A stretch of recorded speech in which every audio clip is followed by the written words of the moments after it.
శ్రీ గురుభ్యో నమః శ్రీమాత్రే నమః.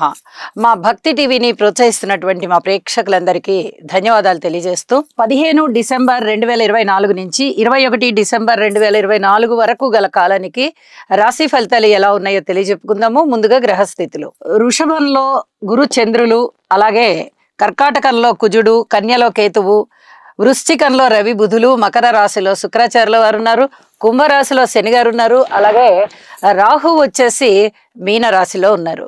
ఇక వారాంతానికి వచ్చేటప్పటికి చంద్రుని యొక్క స్థితి సింహరాశిలోకి వచ్చి ఉన్నది, రవి గారి యొక్క స్థితి ధనస్సు రాశిలోకి మారి ఉన్నది. గ్రహస్థితులు ఈ విధంగా ఉండగా గ్రహ సమ్మేళనాలలోని ముఖ్య అంశాలు ఏమిటి అంటే, గురు చంద్రుల కలయిక మనకి చక్కనే గజకేసరి యోగాన్ని సూచిస్తూ ఉన్నది. పైగా చంద్రుడు ఉచ్ఛలో కూడా ఉన్నారు. చాలా అద్భుతమైన స్థితి ఇది.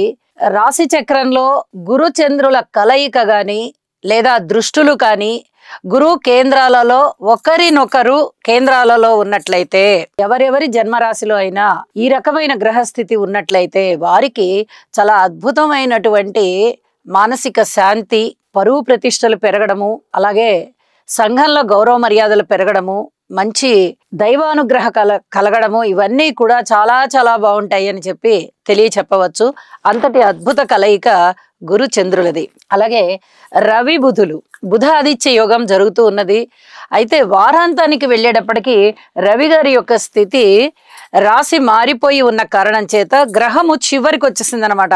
అంటే వృద్ధ గ్రహం అయినటువంటి కారణం చేత ఇక్కడ ఫలితాలు కొంచెం తక్కువగా ఉండేటటువంటి అవకాశం ఉంటుంది. ఆ రవి బుధుల యొక్క కలయిక కొంచెం ఈ వృద్ధ గ్రహం అవ్వడం చేత రవి గ్రహము కొంచెం ఫలితాలు పలచబడుతున్నాయి అని చెప్పి తెలియజెప్పచ్చు. అయినప్పటికీ కూడా కొంత ఎఫెక్టివ్గా ఉంటుంది. జన్మజాతకంలో కూడా ఇదే గ్రహస్థితులు ఉన్నవారికి ఈ రకమైన గ్రహస్థితి ఉన్నప్పుడు బంధువర్గం యొక్క ఆప్యాయత ఆదరణలు చాలా చాలా ఎక్కువగా ఉంటుంది. ధన ఆదాయం కూడా చాలా ఎక్కువగా ఉంటుంది. పైగా గురు చంద్రుల యొక్క కలయిక జరుగుతూ వారి ఇద్దరి దృష్టి కూడా రవి బుధుల మీద పడుతుంది. ఇది చాలా అద్భుతమైనటువంటి గ్రహస్థితిగా మనము చెప్పుకోవచ్చు. రెండు గ్రహాలు ఒక రాశిలో ఉన్నప్పుడు వారి పరస్పర దృష్టి విశేషాల చేత ఈ 4 గ్రహాలు కూడా చాలా అద్భుతంగా యాక్టివేట్ అవుతూ ఉంటాయి. కాబట్టి ఈ కలయిక, ఈ దృష్టులు కూడా చాలా అద్భుతమైన ఫలితాలు ఇస్తూ ఉంటాయి. అవి ఎవరెవరికి ఇస్తాయి అనేది మనము ఈ రాశి ఫలితాలు చెప్పుకునేటప్పుడు, ఒక్కొక్క రాశికి తెలియచెప్పుకునేటప్పుడు అది కూడా తెలియచెప్పుకుందాము. ఇక దృష్టుల విషయానికి వస్తే, కుజుని యొక్క దృష్టి శుక్రాచార్యుల వారి మీద, శుక్రుని యొక్క దృష్టి కుజుని మీద పడుతూ ఉన్నది. ఇది కొంచెం విపరీతమైన ధోరణిలోకి వెళ్తుంది. అంటే ఏదైనా అసాధ్యమైనటువంటి విషయాలని కూడా సుసాధ్యం చేసుకోగలిగేటటువంటి స్థితికి వీరు వెళ్తారు. అది ముఖ్యంగా ప్రేమ విషయాలలో ఇది కొంచెం విపరీత ధోరణులకు దారి తీస్తుంది. కాబట్టి జాగ్రత్తగా ఉండాల్సిన పరిస్థితి ఉంటుంది.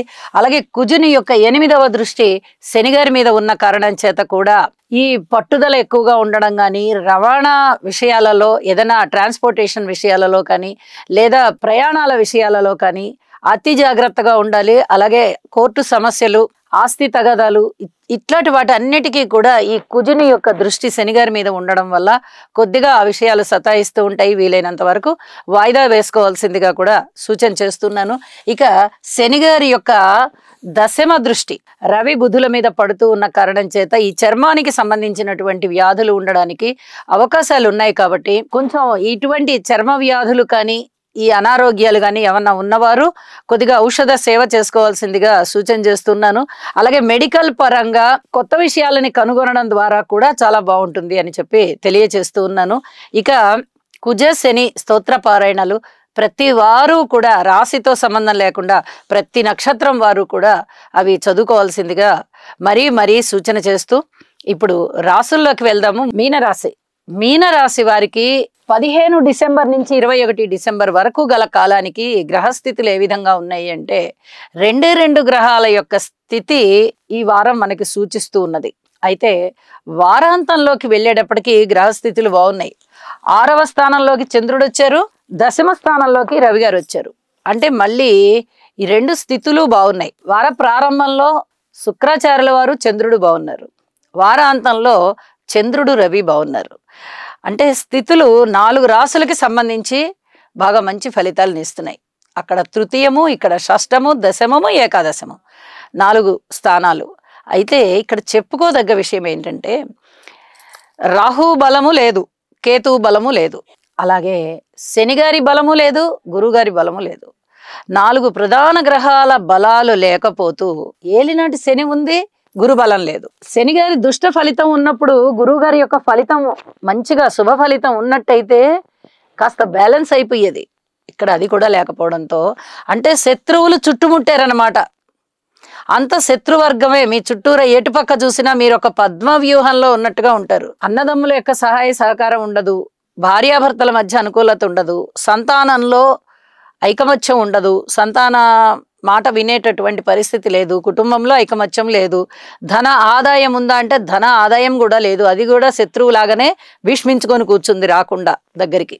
అంటే ధన ఆదాయం లేదు. పోనీ బంధుమిత్రుల ఆదరణ ఉందా, అది లేదు. కార్మికులు, కర్షకులు, నేత పని వారు, చేతి వృత్తుల వారు, ఇచ్చది వారు పోనీ వారి వృత్తి వ్యాపారాలలో సంతోషంగా ఉన్నారా అంటే అది లేదు. అంటే ఏ పక్క నుంచి చూసినా కూడా నిరాశ నిస్పృహ జనకమైనటువంటి వాతావరణమే కనిపిస్తూ ఉన్న కారణం చేత శత్రువులు చుట్టుముట్టారు అనేటటువంటి మాటని ఉదాహరణగా వాడుతున్నా నేను. ఇలాంటి పరిస్థితుల్లో ఆరోగ్యరీత్యా జాగ్రత్తగా ఉండాలి. ఇప్పుడు చెప్పుకున్నటువంటి విషయాలన్నిటి రీత్యా జాగ్రత్తగా ఉండాలి. విద్యార్థులు జాగ్రత్తగా ఉండాలి, రుణాల రీత్యా జాగ్రత్తగా ఉండాలి. ఇలా అనేక రకాలుగా జాగ్రత్త జాగ్రత్త జాగ్రత్త అనే అంశమే జరుగుతుంది. ఇక్కడ మీకు ఒక చిన్న చిట్కా చెప్తాను. మనకి ఏదైనా ఎవరి గ్రహస్థితుల ప్రకారమే వారికి జరుగుతుంది. కానీ ఒక్కొక్కసారి మనము కొన్ని చిట్కాలు ఇప్పుడు దేవుడి మీద భారం వేసామండి మాదేం లేదంటాం కదా, అలాగే ఇక్కడ మీ కుటుంబ సభ్యుల్లో ఎవరైతే బలంగా మాట్లాడి బలమైన స్థితులు కలిగి ఉన్నారు అని మీరు అనుకుంటారో వారికి వదిలేయండి మీ బాధ్యతని. వాళ్ళు ఏం చెప్తే అది వదిలేయండి. ఫైనల్గా మీరు భగవంతుడికి సరెండర్ అయిపోండి. దేవుడా నువ్వేం చెప్తే అదే నేను అని అనేసుకోండి. కానీ భౌతికంగా మటుకు అబ్బాయిదో అమ్మాయిదో భార్యదో ఇంకెవరిదో అమ్మదో నాన్నగారిదో ఎవరిదైతే బలంగా ఉందని మీరు భావిస్తారో వాళ్ళు చెప్పినట్టుగా నేను వింటాను అనుకోండి. మీ రోజులు మంచిగా జరుగుతాయి, మీకు జరుగుబాటు మంచిగా జరుగుతుంది, మానసికమైన శాంతి ఉంటుంది. ప్రతిదీ నేనే చెయ్యాలి, నేనే చెందాలి, నా మీదే బాధ్యత ఉంది, నేనే రూపాయి తేవాలి, నేనే పెట్టాలి, తాడు నేనే తీసుకురావాలి, బొంగరం నేనే కట్టాలి, నేనే ఆట ఆడాలి, నేనే ఆడించాలి, ఇన్ని రకాలు నేనే అనుకున్నారంటే చాలా ఇబ్బంది పడిపోతారు. ఈసరికే మీకు అవన్నీ అర్థమైపోయి ఉంటాయి. అన్నీ మన మీద ఉండడం వల్ల బాధ్యతలు నిర్వర్తించలేకపోతున్నాము అని అనుకుంటూ ఉంటారు. ఇప్పుడు కూడా అదే పరిస్థితి ఉన్న కారణం చేత నేను కాదు ఫలానా వాళ్ళకి నా బాధ్యత అప్పచెప్పేశాను, ఇదిగో వాళ్ళు చేయమంటే చేస్తా లేతే లేదు అనే లాంటి భారాన్ని మీ మీద నుంచి దింపుకోండి.